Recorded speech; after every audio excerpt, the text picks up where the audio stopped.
hermanos, hoy vamos a continuar con el Evangelio de Juan. Esta es la parte número 6 y ya ustedes vieron la lectura bíblica. Vamos a repetir todos, yo lo voy a leer primero, vamos a hacerlo. Yo lo leo primero y después ustedes lo leen junto conmigo. Dice: vino una mujer de Samaria a sacar agua y Jesús le dijo: dame de beber. ¿Cómo tú, siendo judío, me pides a mí de beber, que soy mujer samaritana? Respondió Jesús y le dijo: si conocieras el don de Dios y quién es el que te dice dame de beber, tú le pedirías y él te daría agua viva. Juan 4, 7 y 9. Vamos a ver si todo lo podemos leer juntos. Vino una mujer de Samaria a sacar agua y Jesús le dijo: dame de beber. ¿Cómo, siendo tú judío, me pides a mí de beber, que soy mujer samaritana? Respondió Jesús y le dijo: si conocieras el don de Dios y quién es el que te dice dame de beber, tú le pedirías y él te daría agua viva. Juan 4, 7, 9 al 10. Señor y amante Padre, nos encomendamos a ti ahora para que nos uses como instrumento y prepara nuestros corazones, incluyendo el mío, para recibir el mensaje de tu palabra. Te lo pedimos humildemente en el nombre de tu Hijo amado Jesucristo. Amén. Bien, vamos a hablar hoy de el encuentro con la mujer samaritana. Los samaritanos eran los habitantes de Samaria, la que fuera capital del reino del norte con sus 10 tribus. También eran judíos, pero se habían mezclado con otras naciones paganas. Eran caracterizados, o sea, los samaritanos, por su práctica de la idolatría y costumbres paganas. ¿Qué había pasado? Cuando se dividió después del reinado de Salomón, el reino de Israel se dividió en dos partes, el reino del sur y el reino del norte. El reino del norte, con su capital Samaria, ¿qué pasó? Se corrompió más rápidamente y se comenzaron a contaminar con las naciones paganas. Le dieron, sus hijos tomaron por esposas mujeres paganas y los hombres de allá tomaron mujeres de Samaria. O sea, hubo una liga y entonces esto hizo que ellos se contaminaran y comenzaron a practicar la idolatría, a adorar a sus dioses y tener también a costumbres paganas. Por eso es que los judíos, los del sur mantuvieron un poco más la fe en Dios por un poco más de tiempo, se mantuvieron más consagrados, no se llevaban bien con los samaritanos porque los tenían como personas paganas que se habían contaminado. El reino del norte adquirió más fuerza durante el reinado de Acab y su malvada esposa Jezabel. El reinado de Acab fue un reinado largo, pero un reinado malvado. Tan malo era Acab, pero peor era su esposa. Habían hecho pecar a Israel con la idolatría, y ese fue el tiempo cuando Elías, ¿se acuerdan? Tuvo el encuentro con aquellos 850 profetas de Baal y Astaret, y entonces fue la muerte de aquellos profetas. Hubo siempre oposición entre los judíos, el reino del sur, con su capital Jerusalén, y los samaritanos, el reino del norte con su capital Samaria. Es por eso que Cristo dio un mandato sabio a los apóstoles. En Mateo, si usted va al Evangelio de Mateo, y vamos a ver por qué Cristo hizo esto, porque acuérdense que los judíos, si tenían que pasar por Samaria para ir a un lugar, le daban la vuelta. Fíjense qué clase de odio había, de oposición había entre judíos y samaritanos. O sea, no pasaban por Samaria. Es como que ahora, digamos, usted no quiera a la gente de Lijay, y entonces usted tenga que ir a Imócali y entonces usted le dé la vuelta. O sea, no pase por Lijay. O un ejemplo, estoy poniendo un ejemplo. O sea, así era el tiempo en el tiempo bíblico. No pasaban por Samaria los judíos. Ahora vamos a ver el mandato que Cristo dio. Dice allí Mateo 10, 5 y 6. A estos 12 envió Jesús y les dio instrucciones, diciendo: por camino de gentiles no vayáis, y en ciudades samaritanos no entréis, sino id antes a las ovejas perdidas de la casa de Israel. Ahora, ¿por qué Cristo hizo esto? ¿Porque estaba haciendo excepción de personas? No, porque Él sabía todo lo que estaba impregnado en los judíos, y Él, hasta que ellos no comprendieran que la salvación era para todos, le dijo: id primero a las ovejas perdidas de Israel.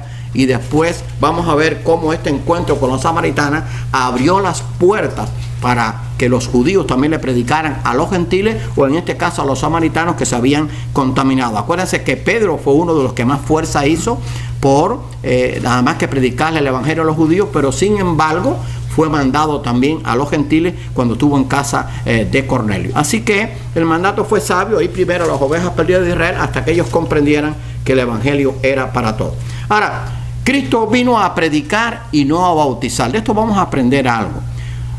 Cuando pues el Señor entendió que los fariseos habían oído decir: Jesús hace y bautiza más discípulos que Juan, aunque Jesús no bautizaba sino sus discípulos, salió de Judea y se fue otra vez a Galilea. Eso está en el evangelio de Juan, el que leímos, 4, 1 al 3. Así que los fariseos habían oído decir que Jesús hace y bautiza más discípulos que Juan.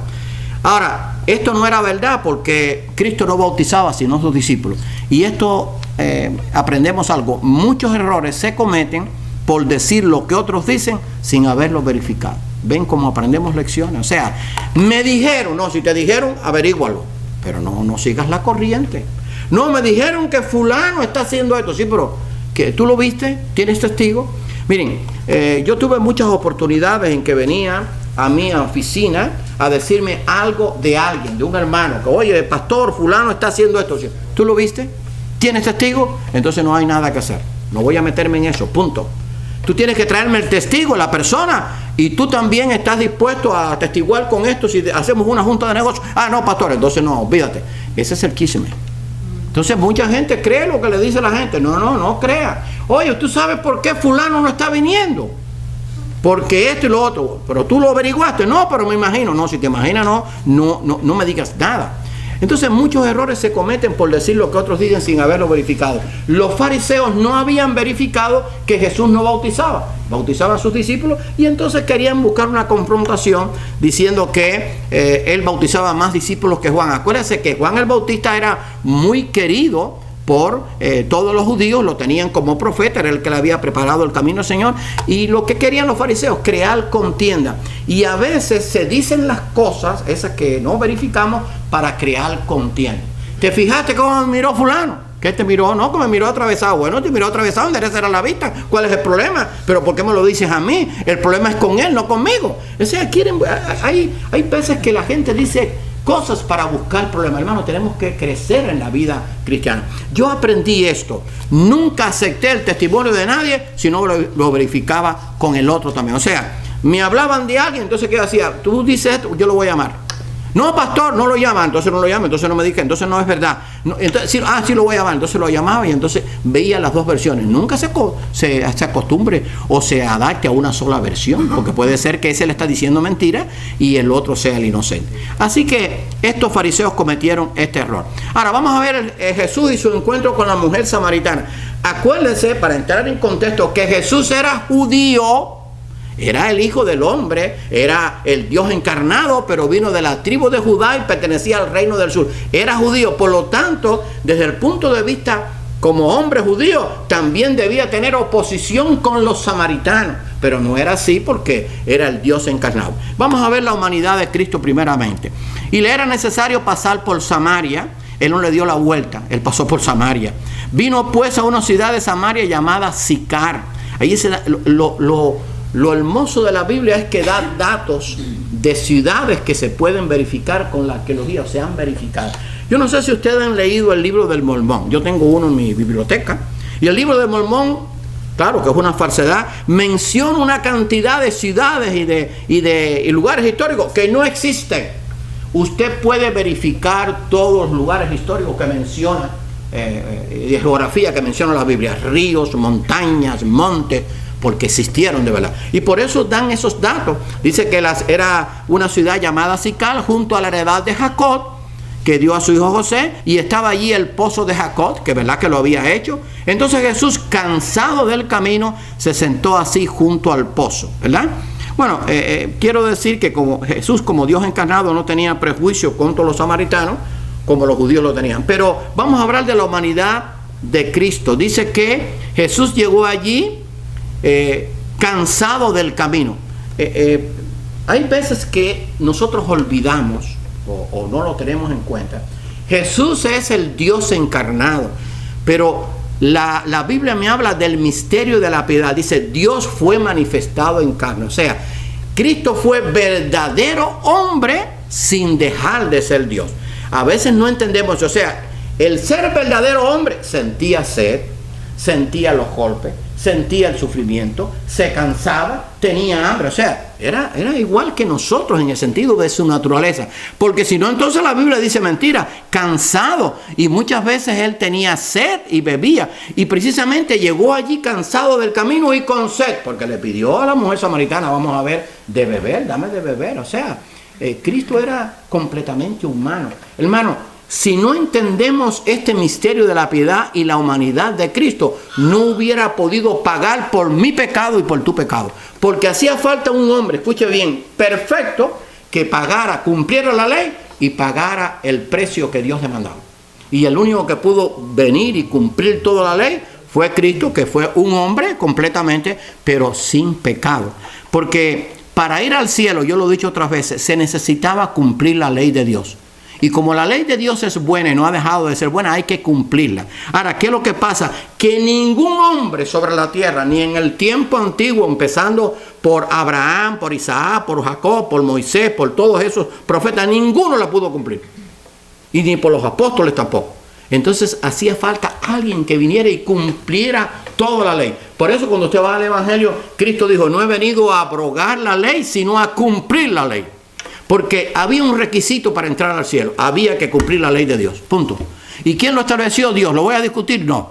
Ahora, como Dios sabía que el hombre no podía cumplirla, por eso desde el principio anunció a los profetas el Mesías que habría de venir. Ahora, ¿cómo aquellos podían cumplir la ley o eran aceptados delante de Dios? Por la esperanza del Mesías, por la fe en el Mesías. Una vez que vino el Mesías, Él cumplió toda la ley. Y entonces ahora yo, por la fe en Cristo, traspaso ese cumplimiento de la ley a mi favor. ¿Me explico? Entonces es como si yo hubiera cumplido la ley, porque Cristo la cumplió por mí. Pero hacía falta cumplir la ley. Pero él era un hombre, y para eso necesitaba ser hombre. Y esto lo demuestra, estaba cansado. O sea, era verdadero hombre sin dejar de ser Dios. Ahora vamos a ver el encuentro con la mujer samaritana. Vino una mujer de Samaria a sacar agua. En las costumbres orientales, la mujer era la que buscaba el agua. El hombre trabajaba y hacía otros quehaceres, pero la mujer hacía ciertas cosas que hoy normalmente dice, bueno, ¿y por qué tienes que ir a sacar el agua? Que a veces quedaba lejos y sacarla del pozo, que el pozo vamos a ver que era hondo, o sea, tenía que hacer cierta fuerza. Pero era una costumbre de aquel tiempo, una de las costumbres de estos países orientales. Vino una mujer de Samaria a sacar agua y Jesús le dijo, dame de beber, o sea, tenía sed. Ahora, ¿cómo tú siendo judío me pides a mí de beber que soy mujer samaritana? O sea, la mujer samaritana sabía el problema que había entre judíos y samaritanos. Él lo sabía. Vivía en Samaria. Y era una mujer que vamos a ver, que no era una mujer que digamos muy bien, estaba muy bien, ¿cómo se llama? Socialmente, gracias, socialmente, porque tenía un problema. Y menos mal que no se lo ocultó al Señor. Y respondió Jesús y le dijo, si conocieras el don de Dios, o sea, le quiso decir, si conocieras quién es el que está hablando contigo, si conocieras cuál es el regalo de Dios. En este caso el don de Dios era el regalo de la vida eterna, que era para todos, para samaritanos y para judíos. El regalo se recibe o se rechaza, se recibe por la fe en Cristo. Si conocieras el don de Dios y quién es el que te dice, dame de beber, tú le pedirías y él te daría agua viva. Juan 4, 7, 9 y 10. Tú le pedirías y él te daría agua viva. Ella no entendió nada de lo que le dijo. Este hecho nos demuestra que Dios no hace acepción de personas y que la vida eterna es para todos los que crean verdaderamente. O sea, tú le pedirías y él te daría agua viva. Ella no entendió nada. No lo podía entender. Todavía no había tenido un arrepentimiento. Todavía no había tenido un encuentro. Todavía no había reconocido quién era aquel hombre. Ella lo tomó como un judío más. Pero lo único que le extrañó fue que le pidiera de beber. Así que este encuentro con la mujer samaritana tiene mucha enseñanza. Jesús se da a conocer como el agua de vida. La samaritana no entendió lo que Cristo le dijo. La mujer le dijo, Señor, no tienes con qué sacarla y el pozo es hondo. ¿De dónde pues tienes el agua viva? O sea, ella asoció esto con el agua que estaba ahí. Yo no sé si ustedes han estado en el campo. Yo sí, y yo sé que algunos de ustedes, quizás la mayoría, han estado. Hay pozos muy profundos, pero son profundos ¿por qué? Porque no se encuentra el agua. Y hay pozos, por ejemplo, digamos, estoy hablando en el término de las que se usan allá en Cuba, 20 varas, pero lo hay de 30 varas, lo hay de 50 varas. Imagínense, de 50 varas para abajo, levantar el cubo para arriba. A veces había una rondana, o sea, los que tenían un poquito más de dinero ponían una rueda. Entonces usted enganchaba la soga, ponía el cubo al lado, lo tiraba y entonces, claro, por aquella rueda que giraba, a usted le era fácil alar el cubo. El cubo era el recipiente, porque no sé si el cubo se entiende, un recipiente donde estaba el agua. Pero a veces en muchos lugares pobres no había rondana, se alaba a mano, o sea, se tiraba el cubo y se alaba a mano. No era fácil. Así era en el tiempo bíblico, la mayoría era alaba a mano. No había el recipiente. Hoy igualmente muchos no entienden la palabra de Dios, pues la aceptan como otro libro más. O sea, acuérdense que la samaritana conocía de la escritura, sabía que aquel era el pozo de Jacob, que había sido hecho, pero sin embargo no estaba entendiendo lo que el Señor le estaba diciendo. Ahora, ¿no conocen ustedes a personas que dicen yo conozco la Biblia? Pero no tienen salvación, no entienden nada espiritual. Miren, una vez, yo creo que esto lo he contado, no sé, pero bueno, ahora sí viene bien para decirlo. Una vez cuando yo estuve en la Universidad Central de Cuba, en un lugar que se llama Santa Clara, cuando salí de la Escuela de Comercio, y solamente duré 3 meses, pero no por mal estudiante. Yo tenía unas notas bien altas, era porque era creyente y no me quedaba callado en ningún momento. Cada vez que yo levantaba la mano, sí, yo soy creyente. Y entonces además que duré 3 meses, me votaron. Entonces un día, estando en esos 3 meses que duré, había un hombre allí, un joven, debe ser ya una persona mayor, bueno, así como yo, porque yo tenía la misma edad que él, así que no era tan viejo, no se ve tan viejo. Y entonces me pidió una Biblia, y yo con 1000 trabajos, porque estamos hablando, eso fue en el año 64 que yo ingresé a la universidad. En aquel tiempo encontrar una Biblia en Cuba era como usted encontrar una mina de oro, no había Biblia.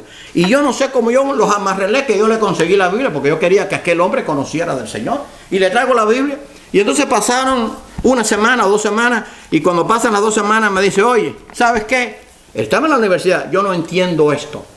Le dije, no, ni la vas a entender, porque eso no se entiende intelectualmente, eso se entiende con la ayuda del Espíritu Santo. Pero el asunto es que para tener al Espíritu Santo, tú tienes que reconocer a Dios, tienes que arrepentirte de tus pecados y tienes que creer en Él. Entonces, no, eso es así, no vas a entenderme nunca, punto. Hermano, la samaritana conocía la Biblia, pero no entendió lo que Cristo lo dijo. ¿Por qué? Porque el conocimiento de la Biblia no me da a mí salvación. Lo que me da a mí es que yo la pueda entender por el discernimiento que me da la obra del Espíritu Santo cuando uno cree en Cristo. La samaritana conocía las Escrituras, pero no entendió el mensaje de Cristo. ¿Acaso eres tú mayor que nuestro padre Jacob, que nos dio este pozo del cual bebieron él, sus hijos y sus ganados?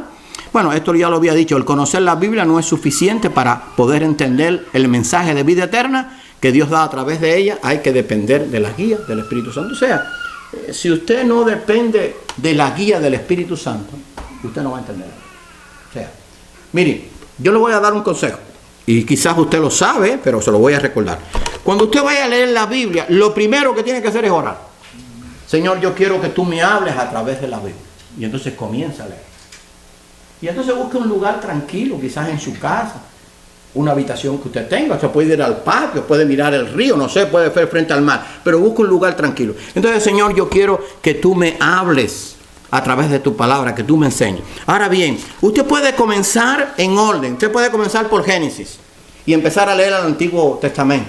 Puede comenzar a leerse los libros de poesía, los salmos, los proverbios, el libro de Job, el libro de que usted quiera. Puede comenzar por el Nuevo Testamento. O sea, pero comience con un orden. O usted quiere, digamos, buscar ayuda de sabiduría, léase los proverbios. Usted quiere buscar ayuda de consuelo, fortaleza, quizás tenga que leerse el libro de los Salmos. Usted quiere conocer de los hechos poderosos de Dios, bueno, léase primero y segundo de Reyes, primero y segundo de Crónicas, primero y segunda de Samuel. O sea, porque ahí está la historia de todo lo que Dios hizo y en otros libros más. Ahora bien, no haga lo que muchos hacen.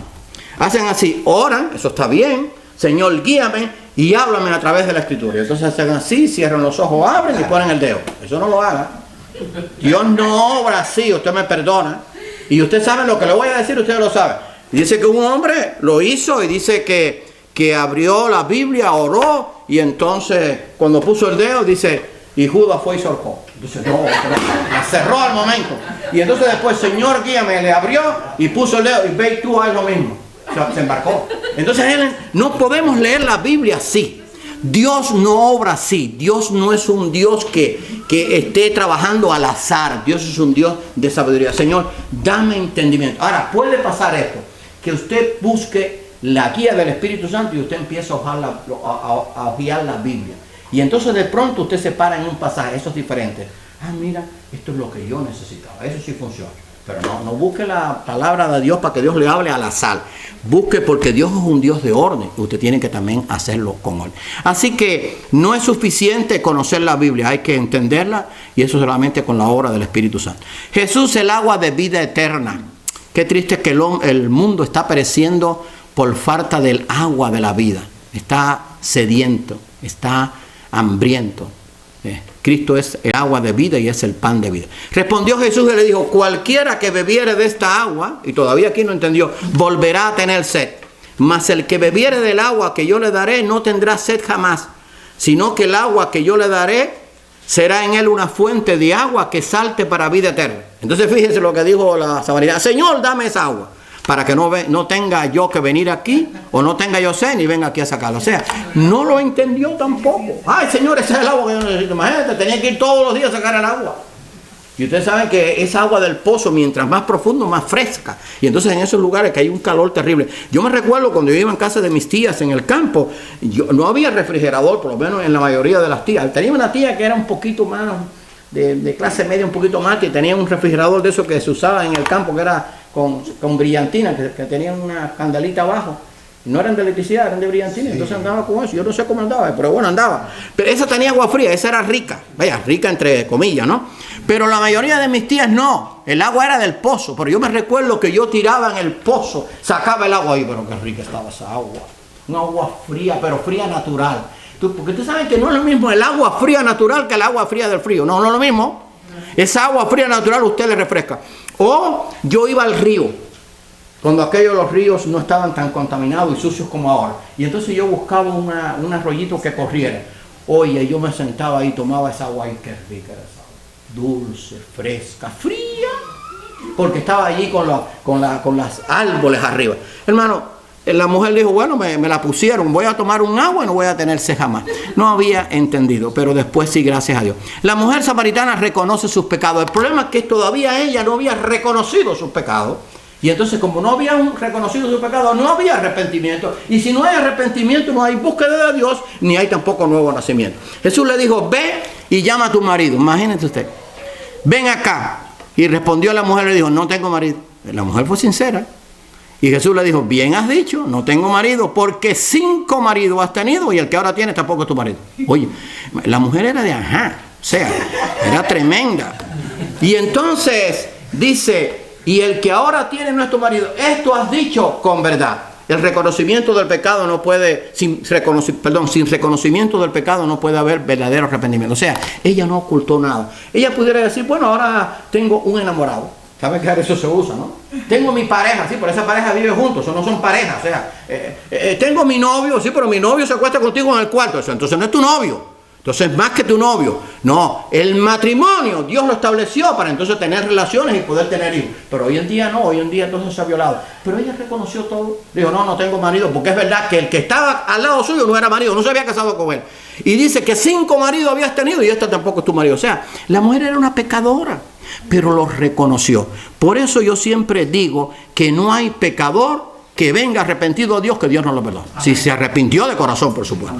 No importa el pecado, puede ser el peor pecado. Puede ser el pecado de la homosexualidad, el pecado de la idolatría, el pecado de la incredulidad, el pecado de la avaricia, el pecado de cualquier pecado.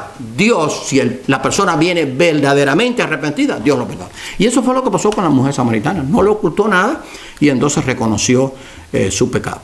La samaritana vio en Cristo algo diferente. Bueno, la gente a veces no ve en Dios lo que tiene que ver, pero la mujer sí. Le dijo a la mujer, Señor, me parece que tú eres profeta. Ella está en Juan 4. Ya empezó ella a ver a Cristo diferente. Ya no lo veía como un judío normal. Me parece que tú eres profeta, porque me ha dicho todo lo que yo he hecho. Y eso no lo sabía Jesús. Normalmente no debía saberlo, porque judíos y samaritanos no se llevaban. O sea, que la vida de los samaritanos, los judíos no se enteraban. Ellos oían a decir, pero no sabían en detalle la vida, porque un judío no iba a casa de un samaritano. Oye, ¿cómo tú estás? Dime con quién estás ahora. Ya dejaste a fulanito. Ahora volviste con este otro. No, eso no pasaba en ese tiempo, porque no había relaciones entre judíos y samaritanos. Claro, Cristo lo conocía porque era Dios. Hoy la mayoría cree que Cristo fue un hombre más. La mayoría eso lo cree.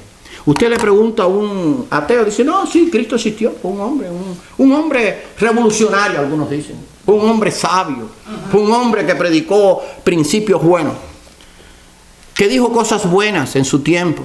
Lo aceptan como un personaje histórico, pero no como el Dios encarnado que vino a la tierra para dar la oportunidad a todos de obtener la vida eterna. O sea, la gente no se va al cielo porque crea que Jesucristo existió. Porque el diablo también cree que Cristo existió. Es más, tuvo un altercado con él, lo quiso tentar. Así que no es porque yo crea que Cristo existió, que Cristo habló cosas buenas. Inclusive puedo creer que Cristo hizo hasta milagros. El problema es que yo tengo que creer en Cristo y recibirlo como mi Salvador, pero también como mi Señor. Porque si yo recibo a Cristo como mi Salvador, eso es imposible, pero bueno, a ver si lo puedo explicar. Si yo recibo a Cristo como mi Salvador, además que estoy buscando la salvación que necesito. Pero cuando yo recibo a Cristo, que es lo que me llama Dios a hacer, como mi Salvador y mi Señor, es que yo quiero que sea mi Salvador y que sea mi Señor para yo servirle como esclavo, como el siervo y hacer su voluntad, predicar su palabra, hacer las cosas buenas y ir por el mundo predicando su palabra. Así que hay una oportunidad para aquellos que vienen así. Pero la gente del mundo cree que Cristo que fue un profeta. Bueno, déjeme decirle, la gente cree que Cristo fue uno de los 120,000 profetas que hubo en el mundo, en el mundo que no acepta a Dios, y entonces que fue un profeta más. Pero Cristo no fue un profeta más, Cristo fue el Dios encarnado. Ahí está la diferencia. Dios hecho carne, para ver si lo puedo explicar. Dios hecho carne. Ese es el gran misterio de la piedad. ¿Cómo es posible? Porque yo no sé si usted se ha puesto a pensar en eso. ¿Cómo es posible que el Dios infinito, ya lo vimos en el estudio, el Dios eterno haya podido meterse en una persona? Bueno, Dios lo hizo por su poder. Pero Cristo fue el Dios encarnado. No cometió nunca pecado, ni hubo engaño en su boca. Ni cuando niño, ni cuando joven, aunque de niño y de joven se menciona solamente a los 12 años, cuando estuvo en el templo aproximadamente. Pero no cometió pecado porque era el Dios encarnado. O sea, Dios tiene el poder para hacerlo, tuvo el poder para hacerlo. Ahora, lugar y forma de adorar a Dios. Le dijo la samaritana, nuestros padres adoraron en este monte, o sea, en el monte allí de Samaria. Y vosotros decís que en Jerusalén es el lugar donde se debe adorar. Acuérdense que en Jerusalén estaba el templo que se había hecho, que todavía en ese momento todavía existía.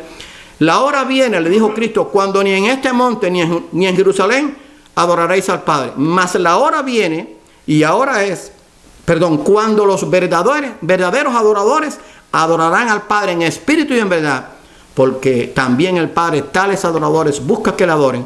Dios es espíritu y los que le adoran en espíritu y en verdad es necesario que adoren. Juan 4, 20 al 21 y 23 al 24.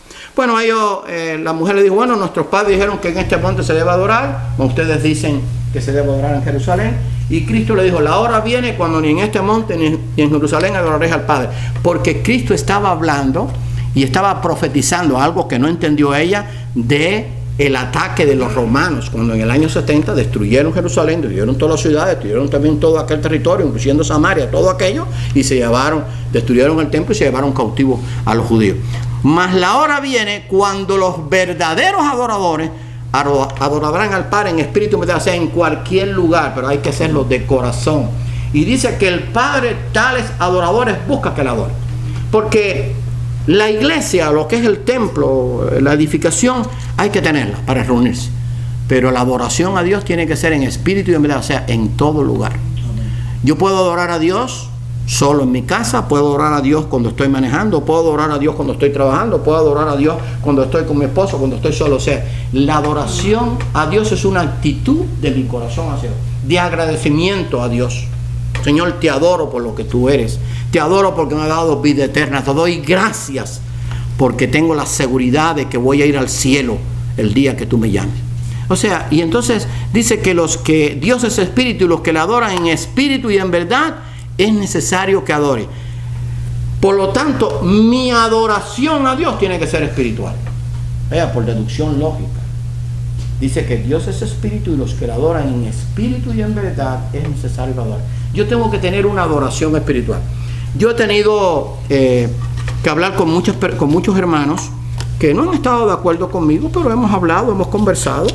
Y entonces me dice, bueno, pastor, pero es que yo no entiendo eso, la adoración espiritual. Y ¿cómo usted me va a decir, cómo usted diferencia? Fue como me dijo él, ¿cómo usted diferencia una adoración espiritual a una adoración carnal? Es muy facilito.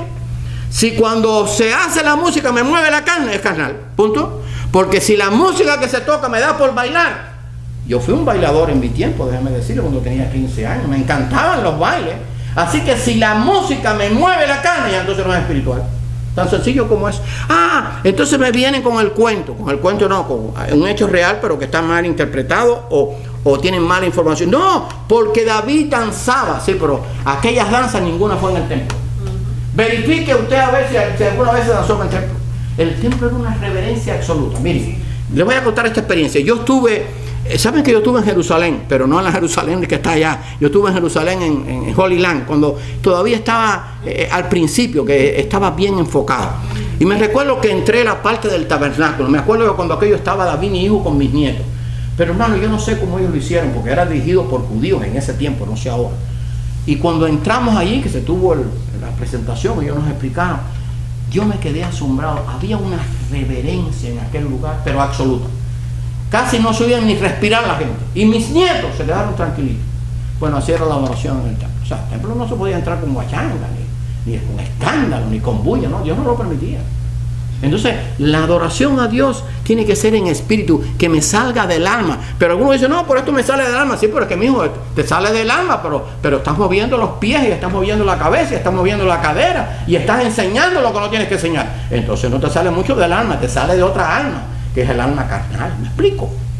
Entonces, la adoración a Dios tiene que ser en espíritu. Ahora bien, también está la otra cara, ¿no? Hay gente que son muy ceremoniales. Entonces, van con las manos así, y entonces casi no se oye nada, pero están podridos por dentro. Esa adoración tampoco Dios lo recibe. Sí, mucha reverencia, y no se puede hacer nada, pero tú estás podrido. Entonces cuando se acaba, el mismo que oficia el servicio va y se acuesta con una de las que está allí en el coro. Estoy poniendo un ejemplo. No, tampoco así. Mi corazón tiene que estar acorde con mi adoración. Si hago una adoración espiritual es porque la hago de corazón, ¿me explico? Pero me tiene que mover el corazón, porque Dios lo que mira es el corazón. Y muchas veces yo he dicho, yo los puedo engañar a ustedes a mí, pero a Dios no es que me engañe. Entonces mi adoración tiene que ser sincera. Pero Dios es espíritu, y los que le adoran en espíritu en verdad es necesario que adoren. Jesús se da a conocer como el Mesías. Le dijo a la mujer, sé que ha de venir el Mesías llamado el Cristo. Cuando Él venga nos declarará todas las cosas. Ya ella empezó a entender. Jesús le dijo, yo soy el que habla contigo. O sea, se dio a conocer. El pueblo judío esperaba al Mesías porque los profetas lo anunciaron. Qué tristeza que cuando vino no lo reconocieron ni aceptaron. Eso es triste, lo van a aceptar tristemente en el tiempo de la gran tribulación. Dice, yo sé que ha de venir el Cristo. El Cristo significa el ungido.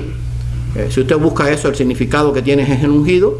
Y el Mesías era aquel que, el Mesías prometido, que estaba prometido en todas las escrituras. Los samaritanos reconocen a Cristo como el Mesías. La samaritana ya se convirtió en la primera misionera, anunciando el Mesías. Entonces la mujer dejó su cántaro. Fíjense, ya lo más importante para ella ya era llevar agua. Ya lo más importante dejó de ser importante, dejó el agua física. Y iba a predicar del agua espiritual, que ya sí lo había entendido, aunque la escritura no lo diga. Dice que la mujer dejó su cántaro y se fue a la ciudad y dijo a los hombres, venid, vete a un hombre que me ha dicho todo cuanto he hecho. Ahora, esa palabra, todo cuanto he hecho, o sea, que no solamente Jesús le dijo 5 maridos tenidos y ahora tampoco tienes tu marido. Jesús le dijo todo lo que había hecho. Oye, si no, esa escritura está mal. O sea que tuvieron una conversación, así que lo otro no está registrado porque no hace falta. Entonces le dijo a la samaritana, ¿no será este el Cristo? Entonces salieron de la ciudad y vinieron a Cristo. Los samaritanos a buscar a un judío, eso no pasaba comúnmente, no se llevaban, acuérdense de eso. Eso está en Juan 4, 28 al 30. Muchos samaritanos creyeron, porque la salvación es para todos. Y muchos, dice la palabra, de los samaritanos de aquella ciudad creyeron en Él por la palabra de la mujer. O sea, tú y yo podemos ser instrumentos para que muchos crean si nos dejamos usar por Dios, si nos dejamos guiar por su Santo Espíritu. Dice que muchos de los samaritanos de aquella ciudad creyeron por la palabra de la mujer, que daba testimonio diciendo, me dijo todo lo que he hecho. Y entonces vinieron los samaritanos a Él, o sea, a Cristo, y creyeron muchos más por la palabra de Él, y decían a la mujer, ya no creemos solamente por tu dicho, porque nosotros mismos hemos oído y sabemos que verdaderamente, ahora oiga esto, este es el Salvador del mundo, el Cristo. O sea, tanto la samaritana como los otros samaritanos ya sabían que Cristo era el Mesías, el Hijo de Dios, el Salvador del mundo, el Cristo, el ungido. Porque el ungido tenía que ver con la divinidad de Dios. Ese era el concepto que había del Cristo. Y entonces Dios usó a esta samaritana, una pecadora. Ahora bien, yo he puesto este ejemplo otras veces, no aquí, pero en otro lugar. Vamos a suponer que nos digan ahora, bueno, tenemos que mandar un misionero para que vaya a Imócali. Y entonces tenemos aquí a una persona que ya conoció a Cristo, pero tiene un historial de pecado tremendo. Y decimos, yo creo que esa es la mujer. Vamos a someterlo a votación. Y entonces todo el mundo levanta la mano, pero en contra. No, esa no la mande. Bueno, déjeme decir que cuando Dios llama a alguien, no importa su condición. Dios lo limpia de pecado, le hace una persona nueva. Eso es lo que es la regeneración y el nuevo nacimiento. Y dice la Biblia que las cosas viejas pasaron y todas son hechas nuevas. Porque eso fue lo que lo hizo con la mujer samaritana. Amén. Y fue allí y tuvo un efecto tremendo, porque muchos creyeron. Y después muchos más creyeron ya por la palabra de Cristo. Y fíjense que reconocieron a Cristo como el Mesías, como el Salvador del mundo. Hermano, tú y yo podemos ser instrumentos. Hay mucho pueblo en esta ciudad de Cape Coral que no conoce a Cristo. Hay muchos latinos, y hay muchos anglos también, pero hay muchos latinos. Tú tienes que ser un instrumento. Señor, ayúdame a ser un instrumento. Invita a tu amigo, a tu familiar, a tus amistades. Oremos por los que estuvieron ayer, pero podemos ser instrumentos como lo fue la mujer samaritana. Y terminamos así. Esta historia real del ministerio de Cristo en la tierra demuestra que la salvación está al alcance de todos, porque Dios no hace excepción de personas. No importa el pecado, no importa tu condición, no importa tu nacionalidad, no importa lo que tú hayas hecho, Dios te puede dar vida eterna si te arrepientes verdaderamente, crees en Jesucristo y le recibes como Salvador del Señor. Lo hizo con la mujer samaritana y lo ha hecho a través de esta historia de la iglesia por estos 2000 años, con muchas personas que creíamos que era imposible que Dios le pudiera cambiar el corazón. ¿O qué? ¿Tú y yo éramos muy buenos? No. Dice que no hay bueno ni un uno. Tú y yo éramos malos. Bueno, el profeta Isaías dice que delante de Dios, escuche bien, esto no le gusta mucho. A mí me encanta porque es palabra de Dios. Digo, me encanta en el sentido de que describe quiénes somos nosotros, por cuánto nos ama Dios. Decía el profeta Isaías que delante de Dios somos como trapos de inmundicia. Era el profeta, porque se reconocía que somos pecadores, pero que por la gracia de Dios somos lo que somos. Y Isaías, Dios lo había escogido para ser profeta a su pueblo. Pero hermano, somos pecadores, pero gracias a Dios que somos pecadores, que nos hemos arrepentido y Dios nos ha perdonado. Lo único que tenemos que hacer, Señor, permite que de ahora en adelante yo viva una vida santa que te agrade a ti. Y que nunca nos olvidemos de dónde Dios nos sacó. ¿Ok? Nunca olvidemos eso, porque acuérdense que cuando Cristo sanó a alguno de los enfermos, le dijo a aquella mujer, ¿se acuerda? Aquella mujer era adúltera que la querían matar, vete y no peques más, no vaya a hacer que te venga una cosa peor. A veces Dios libera a la gente de algunas cosas y entonces después que los libera se olvidan, bueno, le puede venir alguna cosa peor. Yo estoy seguro, aunque la Biblia no lo registra, que aquellos 9 leprosos que se fueron y no agradecieron a Dios les fue muy mal. Quizás no lo cogió la lepra como tal, pero lo cogió la lepra del pecado, del estar esclavizado del pecado y de no tener la paz de Dios. Sin embargo, aquel que vino arrepentido recibió no solamente la sanidad física, sino la sanidad espiritual. Que nunca olvidemos de dónde Dios nos sacó y que seamos agradecidos. Señor, gracias porque tú me salvaste y ayúdame a ser un instrumento en tus manos. Vamos a orar. Señor y amante Padre, te damos gracias por tu amor y te damos gracias porque un día nos rescataste y un día a través de la fe en Cristo nos diste vida eterna. Gracias porque esa salvación está al alcance de todos. Y gracias porque un día tú obraste en nuestras vidas. Gracias por tu amor, que es un amor infinito y perfecto. Ayúdanos en agradecimiento a ser instrumentos tuyos para predicarle a otro tu mensaje de salvación. Perdona nuestros pecados. Te lo pedimos en el nombre de Cristo.